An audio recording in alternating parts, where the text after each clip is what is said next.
School জীবনের সেই সোনালী শৈশব কি মনে পড়ে? আজকের এই শর্ট ভিডিওতে আপনি অনেক ধরনের খাবার দেখবেন যেটা স্কুলের আপনার ছুটির শেষে বা টিফিন আওয়ারেই কিন্তু এগুলোর সামনে গিয়ে দাঁড়িয়ে থাকতেন। এই যে লোভনীয় সেই আচারের ধরনটা কিন্তু বিভিন্ন রকমের হয়ে থাকে। সময়ের সাথে সাথে এটা অনেক পরিবর্তন হয়েছে।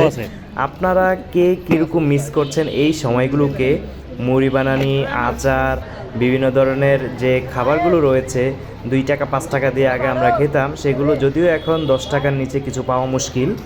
বর্তমানে আমি কুমিল্লার একটি গ্রামে রয়েছি, চাপিতলার কাছে একটি স্কুলে, হাই স্কুলের সামনে রয়েছি। সেখানে ছাত্রছাত্রীরা যখন স্কুল ছুটি হওয়ার সাথে সাথে সবাই বের হয়ে আসলো এবং বাহিরে অপেক্ষা করতেছে বিভিন্ন ঝালমুড়িওয়ালা মামা, আচারওয়ালা মামা, বিভিন্ন ধরনের খাবার নিয়ে। তারা কিন্তু অনেকে বিভিন্ন ধরনের বেলপুরি এগুলো আগে অনেকগুলো বানিয়ে রাখছে, মানে যখন স্টুডেন্ট আসবে তখন আর তারা সহ্য হয় না, দ্রুত তারা খাবার চায়।